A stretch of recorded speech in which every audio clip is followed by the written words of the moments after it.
This is a story about the Holocaust, but not just about Hitler, Nazi rallies, or concentration camps.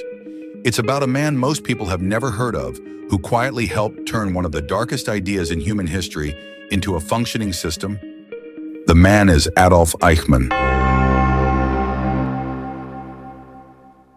You're watching Neo Story Studio, where we explore the stories that shaped history and still echo today. If you find meaning in history, subscribe and stay with us. Adolf Eichmann wasn't a soldier or a brutal executioner. He was a desk officer, a mid-level Nazi bureaucrat. He didn't shoot anyone. He didn't run gas chambers. What he did was, in many ways, even more chilling. He organized. Eichmann was in charge of planning and managing the mass deportation of Jews from across Europe to Nazi extermination camps. He worked in the shadows of Nazi leadership and took care of what they called logistics. That meant mapping out train routes, coordinating schedules, calculating how many people could fit into cattle cars, and making sure each trainload of Jews arrived at places like Auschwitz, Treblinka, or Sobibor, where most were murdered within hours. Between 1941 and 1945, 6 million Jews were murdered as part of the Holocaust, along with Roma people, disabled individuals, political prisoners, and others. This wasn't chaotic or random.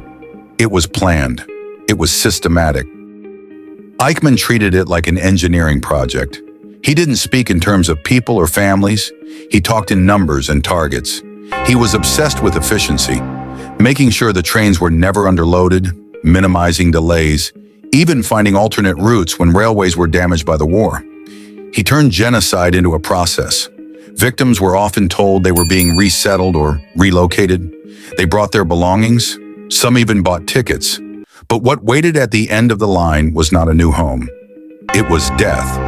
At Auschwitz alone, over 1.1 million people were murdered. And the system kept running because men like Eichmann kept it running, without emotion, without question. After the war, while many Nazi leaders were arrested, Eichmann escaped. He fled to Argentina under a fake identity and lived a quiet life for over 15 years, working in a car factory, raising a family, blending in.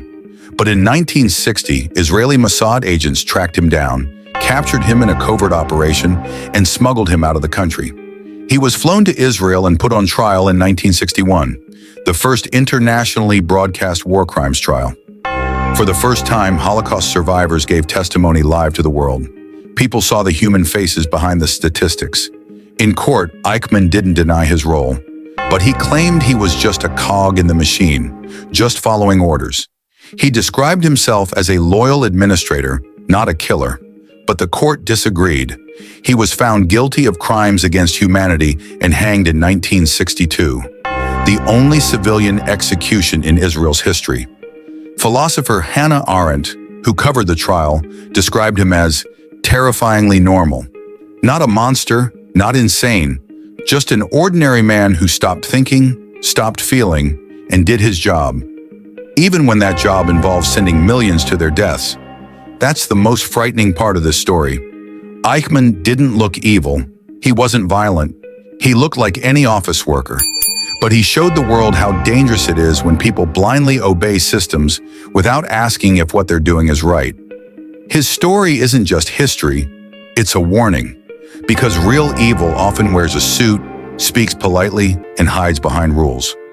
Remembering Eichmann isn't about giving him attention. It's about understanding how the Holocaust happened, not just because of one dictator, but because thousands of people like Eichmann chose to follow orders instead of following their conscience. That's why this story still matters today. If this story made you think, share it. History isn't just about the past, it's a warning. If this story made you think, share it. History isn't just about the past, sir, it's a warning. Subscribe to Neo Story Studio for more stories that matter.